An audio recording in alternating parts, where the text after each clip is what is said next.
যার কর্ণে প্রবেশিলা হৃদয় নির্মল ভেলতা। তাহলে গৌরাঙ্গের দুটি পদ যার ধন সম্পদ, গৌরাঙ্গের যে পদ, গৌরাঙ্গের যে চরণ, এটাকে ভাবতে হবে কি ধন সম্পদ। আপনারা ভাবছেন যে এই জগতে যার 4 তলা বাড়ি, 5 কোটি টাকা, 10 বিঘা জমি, যে এটা ধন সম্পদ না। মা নরোত্তম দাস ঠাকুর বলছে গৌরাঙ্গের দুটি পদ যার ধন সম্পদ, সে জানে ভগতি রস সার রস। তাহলে মা আমাদেরকে ভাবতে হবে যে গৌরাঙ্গের দুটি যে পদ চরণ, ওটা কি আমাদের কাছে সম্পদ। তাহলে আপনারা বলবেন আমরা কেন ভাবতে পারছি না, কেন জানেন? কারণ আমরা সাধু সঙ্গ করছি না বলে। তাহলে আপনারা বলবেন কাকে সাধু সঙ্গ বলে? আসতে ভাই আসতে, কথা নয়। কাকে আমরা সাধু সঙ্গ বলবো? ধরে নিয়ে কোনো কারোর বাড়িতে কোনো সাধু এলো, তাকে আপনি এক কাজ করলেন, 5 টাকা 10 টাকা দান করে বাড়ি থেকে তাড়িয়ে দিলেন। ভাবলেন আজকে আমার সাধু সঙ্গ হয়ে গেছে, সাধু এসেছিল, তাকে আমি 5 টাকা 10 টাকা দান করেছি। না মা, এটার নাম সাধু সঙ্গ নয়। তাহলে আপনারা বলবেন এটার নাম যদি সাধু সঙ্গ না হয়, তাহলে সাধুকে ছুঁয়ে থাকার নাম হচ্ছে সাধু সঙ্গ। অপরাধ নেবেন নাম, একবার কুম্ভ মেলাতে গিয়ে দেখবেন অনেক সাধুদের বয়স হচ্ছে 100 বছর, 110 বছর, দেখবেন তাদের চুলগুলো পেকে জটা হয়ে গেছে। এবার চিন্তা করে দেখুন ওই জটার মধ্যে কত কি থাকতে পারে। ধরে নিন ওই জটার মধ্যে আছে ছোট্ট একটা উকুন, সেই উকুন কিন্তু সব সময় সাধুকে স্পর্শ করে আছে। চিন্তা করে দেখুন তো ওই উকুনের কি সাধুর কৃপা হচ্ছে? উকুন কি সাধুর কৃপা পাচ্ছে? তাহলে সাধুকে ছুঁয়ে থাকার নাম সাধু সঙ্গ নয়। কোন বাড়িতে সাধু এলে 5 টাকা 10 টাকা দান করলাম, সাধু সঙ্গ নয়। সাধু সঙ্গ, সাধু সঙ্গ সর্বশাস্ত্রী কয়, সর্বশাস্ত্রী কয়। আর লওয়া মাত্র সাধু সঙ্গ জীবের সর্বসিদ্ধি হয়, সর্বসিদ্ধি হয়। সাধু সঙ্গ হইতে হয় শ্রবণ কীর্তন, আর শ্রবণ কীর্তন হইতে হয় জীবের অনর্থ নিবর্তন, অনর্থ নিবর্তন। তাহলে সাধু সঙ্গ আমরা কখন করতে পারবো? বলে সাধু যা বলবে জীব যদি করতে পারে, এটার নাম হলো সাধু সঙ্গ। সাধু যা বলবে জীব যদি করতে পারে, সেটার নাম হলো সাধু সঙ্গ। তাহলে সাধু সঙ্গ করলে ভক্তি আসবে। গৌরাঙ্গের মধুর লীলা যার কর্ণে প্রবেশিলা হৃদয় নির্মল ভেলতা। নির্মল মানে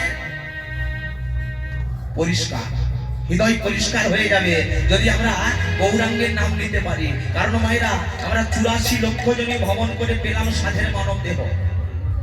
কত লক্ষ? 84 লক্ষ। কখন কি হলাম দেখে নিন।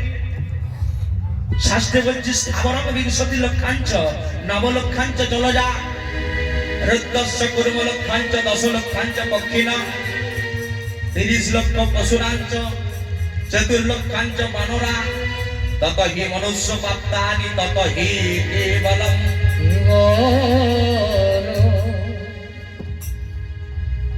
স্থাবরম 20 লক্ষাঞ্চ। 20 মানে কত গো মা? মায়েরা বলবে 20 মানে 20। তাহলে স্থাবরম 20 লক্ষাঞ্চ। স্থাবর মানে পাহাড় পর্বত। পাহাড় পর্বত হয়েছিল আমরা মায়েরা প্রত্যেককে, আমরা যে মনুষ্য দেহ পেয়েছি, মানুষ হয়েছে, তার আগে প্রত্যেককেই পাহাড় পর্বত হতে হয়েছিল। কত লক্ষ বার? 20 লক্ষ বার। তাহলে আপনারা বলবেন আমরা পাহাড় থেকে কখন মুক্তি পেলাম? আমরা কি পাহাড় হয়ে সারা জীবন থাকলাম? না বাবা, পাহাড় থেকে মুক্তি পেলাম যখন আমরা হলাম গণ্ডকী পাহাড়, যেখান থেকে বিষ্ণুর উৎপত্তি হল। পাহাড় থেকে মুক্তি পেলাম। স্থাবরম 20 লক্ষাঞ্চ নবলক্ষাঞ্চ জলজা। নব মানে 9 লক্ষ বার। জলের মধ্যে যাতায়াত করলাম, বিভিন্ন রূপ ধরলাম, মৎস্য, পোকামাকড়, হলাম শঙ্খ। শঙ্খ থেকে কখন মুক্তি পেলাম না, সেই শঙ্খ নিয়েছে যখন গোবিন্দের সেবার সময় শঙ্খ ধ্বনি করলো, নিতাই গৌর হরি বল বলে মুক্তি পেয়ে গেলাম। তাহলে 29 মা কত হলো? 29। স্থাবরং বিংশতি লক্ষাঞ্চ নবলক্ষাঞ্চ জলজা রুদ্রশ্চ কুর্ম লক্ষাঞ্চ। রুদ্র মানে কত গো মা? 11। আমরা বলি না 11 রুদ্র। রুদ্র কার নাম? রুদ্র হচ্ছে শিবের আরেক নাম। তাহলে 29 11 হয় 40। কুর্ম মানে পোকামাকড় হলাম। আপনারা বলবেন পোকা থেকে কখন মুক্তি পেলাম? যখন বাবা আমরা সকলে হলাম ব্রজকীট। ব্রজকীট দেখেছেন মায়েরা কেউ? দেখলে একটু হাত তুলুন তো। আস্তে।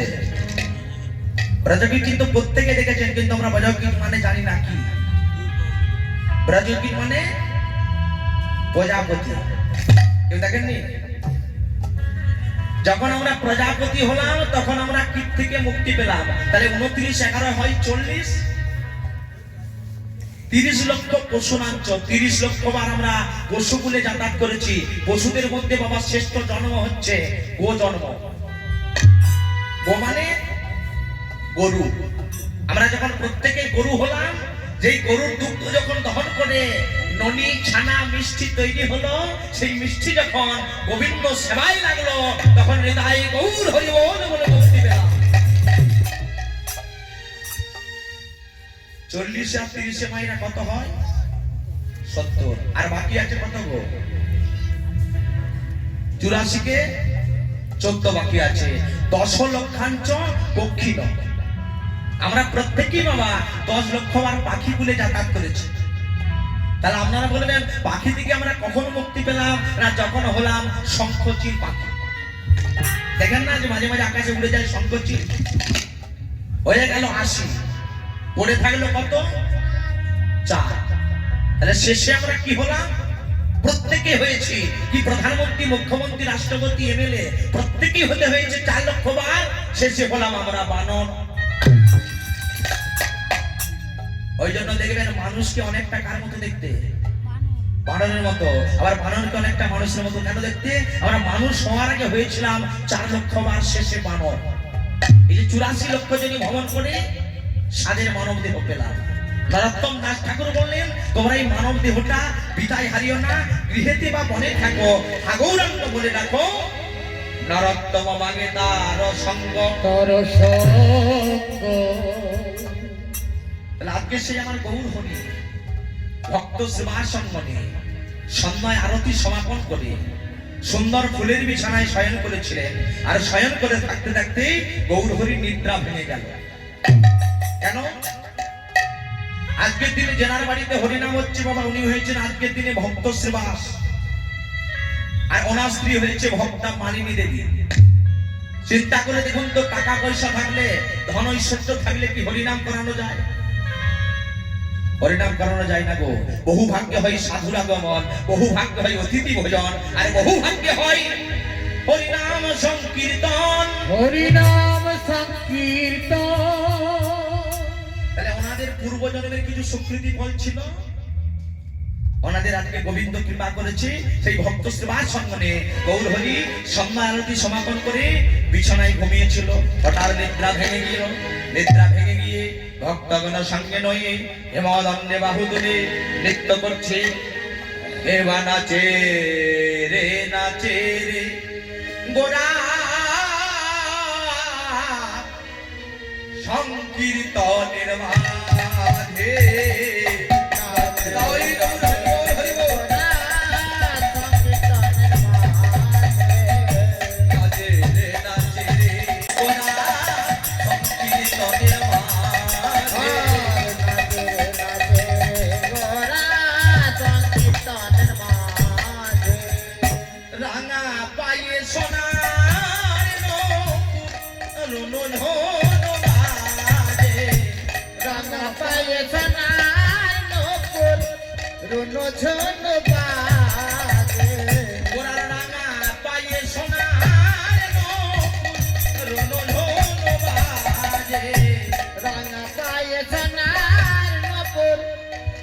ঝুন বাজে নাচে রে গোড়ায় আমার সংকীর্তনের মাঝে। নাচে রে গোড়ায় আমার সংকীর্তনের মাঝে গোড়ায় আমার সংকীর্তনের মাঝে গোরা মুখে হরি হরি বলে নাচে দুটি বাহু তুলে মুখে হরি হরি বলে নাচে দুটি বাহু তুলে দুটি বাহু কেন তুলতে বললো? আমরা একটা বাহু তুলতে বলতে পারতো, নাচে একটি বাহু তুলে। কারণ ব্রজগোবিন্দের যখন পোশাক লুকিয়ে নিয়েছিল কে? গোবিন্দ। একটা বাহু তুলে বলেছিল যে প্রভু তুমি আমাদের বস্ত্র ফিরিয়ে দাও বাবা। দিয়েছিল কি গোবিন্দ? যখন দুটি বাহু তুলে ব্রজগোপীরা তাদের লজ্জাটা গোবিন্দের চরণে সমর্পণ করলো যে প্রভু তুমি আমার বস্ত্রগুলো দাও, তখন গোবিন্দ দিয়ে দিল। তাই মুখে হরি হরি বলে নাচে দুটি বাহু তুলে। মুখে হরি হরি বলে নাচে দুটি বাহু তুলে ওই না শিবা পণ্ডিত নাচে, সীমা সপণ্ডিত নাচে ওই অদ্বৈত আচার্য নাচে, অদ্বৈত আচার্য নাচে ও গণনা কত সাজে। সীমা সপণ্ডিত নাচে অদ্বৈত আচার্য নাচে নানা কত সামনে এবার নাচে রে নাচে রে গোড়ায় আমার সংকীর্তনের মাঝে। উলুধ্বনি মায়েরা উলুধ্বনি আপনি বলুন তো সংকীর্তনে। আমার সংকীর্তনের মাঝে এবার নাচে রে গোড়ায় আমার সংকীর্তনের মাঝে। নাচে রে গোড়ায় আমার সংকীর্তনের মাঝে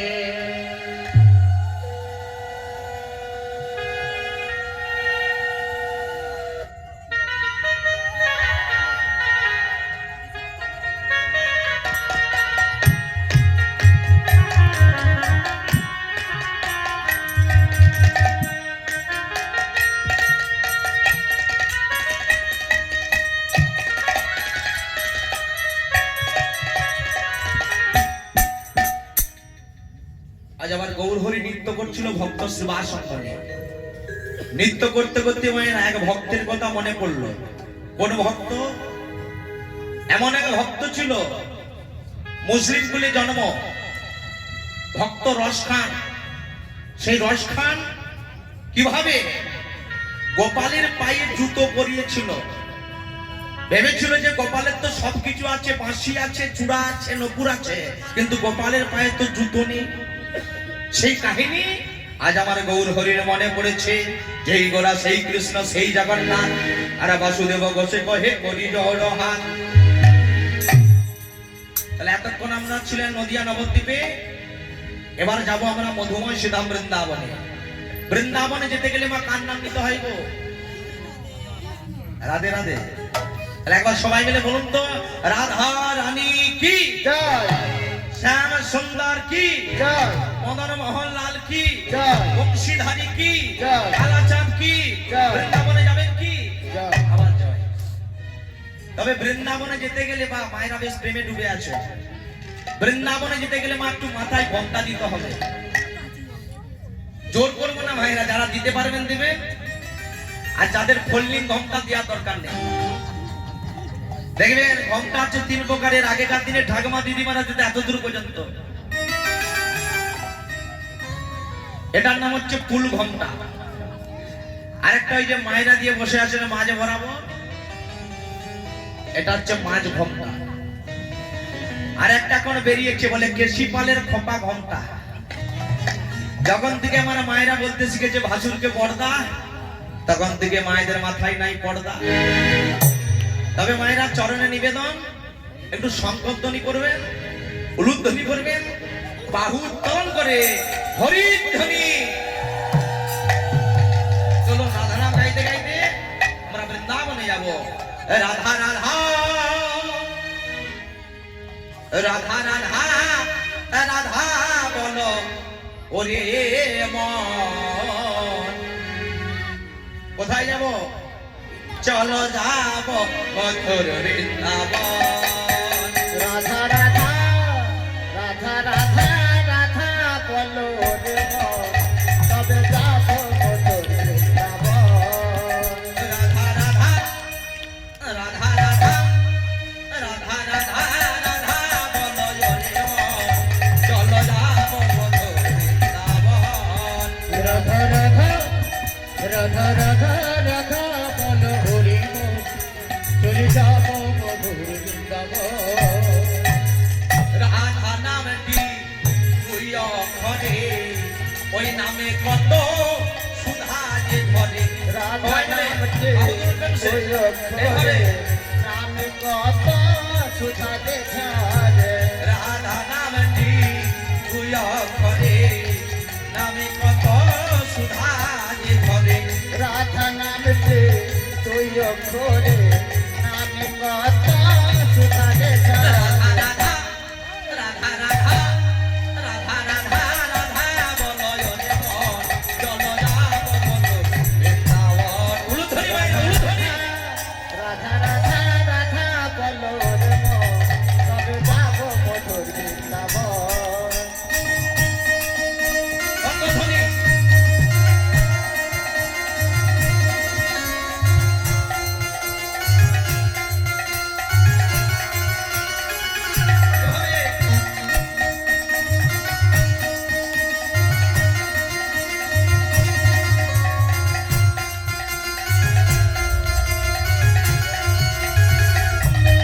রাধা রাধা রাধা রাধা রাধা রাধা রাধা বলো রে মন, চলো যাব মধুর বৃন্দাবন। রাধা রাধা রাধা রাধা রাধা বলো রে মন, তবে যাব মধুর বৃন্দাবন। আমার রাধা নামে তরুলতা, সবাই বলে রাধা রাধা রাধা। রাধা নামে তোর লতা, সবাই বলে রাধা রাধা। রাধা নামে তরুলতা, সবাই বলে রাধা রাধা রাধা। রাধা নামে তোর লতা, সবাই বলে রাধা রাধা রাধা। রাধারানী কি, জয় শ্যাম সুন্দর কি। জয়। আজকে যার জন্য এই কীর্তনটা পরিবেশন করছি, সুন্দর সাউন্ড দেওয়ার জন্য, একবার বলো নিতাই গৌর প্রেমানন্দে হরি হরি বল। রাধা নামে তরুলতা, সবাই বলে রাধা রাধা রাধা। রাধা নামে তোর লতা, সবাই বলে রাধা রাধা। রাধা রাধা রাধা রাধা রাধা রাধা বলো রে মন, চলো যাব মধুর বৃন্দাবন। রাধা রাধা রাধা রাধা রাধা বলো হরি বল, চলে যাব মধুর বৃন্দাবন। রাধা রাধা রাধা বলো রে মন, চলো যাব মধুর বৃন্দাবন। রাধা রাধা রাধা রাধা রাধা বলো রে মন, তবে যাব মধুর বৃন্দাবন। চলে যাব মধুর বৃন্দাবন।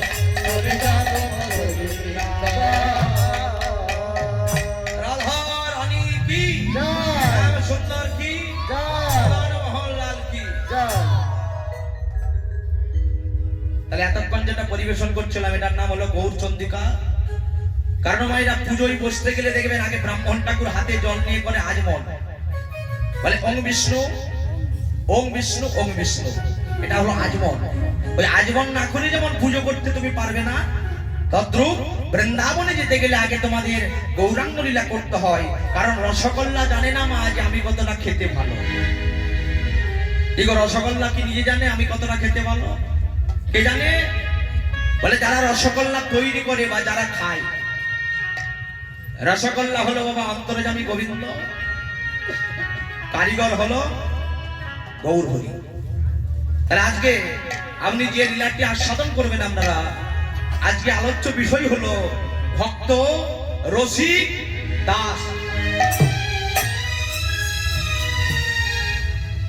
আসুন লীলার মধ্যে প্রবেশ করি, দেখি যে লীলাতে কি তত্ত্ব আছে আর কি তত্ত্ব আছে। যেমন ভাবি ভক্ত ভগবানের চরণ পেল, ওগো ভক্ত আবার মাতা পিতা, ওগো ভক্ত আমার গুরু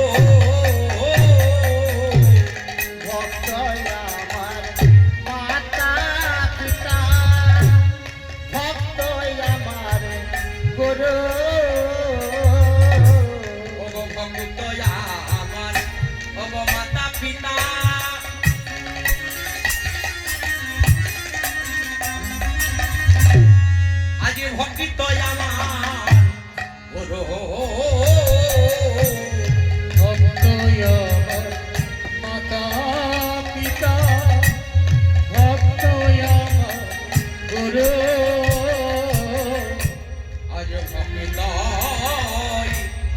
নামে রেখেছে আজ বাঞ্ছা কলক তোর ভক্তই নাম রেখেছে বাঞ্ছা কল্পতর আজ ভক্ত নাম রেখেছে আজ বাঞ্ছা কলক তোর ভক্তই নাম রেখেছে বাঞ্ছা কল্পতর আমি ভক্ত বড় বড় ভালোবাসি ভক্ত বড় ভালোবাসি আমি ভক্ত বড় বড় ভালোবাসি ভক্ত বড় ভালোবাসি ও ভক্ত আমার জীবন মহরণ ও ভক্ত বড় বড় ভালোবাসি ও আমার জীবন মরণ ভক্তই বড়ই ভালোবাসি ও ভক্ত ডাকলে রহিতে নারী ভক্ত বড় ভালোবাসি ও ভক্ত আমার জীবন মহরণ ভক্ত বড় ভালোবাসি আজ ভক্ত আমার সর্বস্বধন ভক্ত বড় ভালোবাসি ভক্ত আমার সর্বস্বধন ভক্ত বড় ভালোবাসি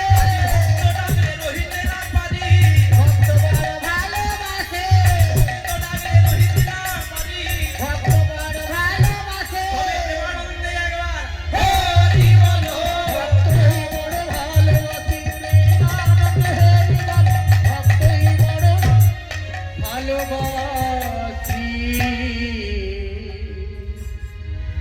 ভক্তই আমার মাতা পিতা ভক্তই আমার গুরু আর ভক্তই রেখেছে নাম বাঞ্ছা কল্পতরু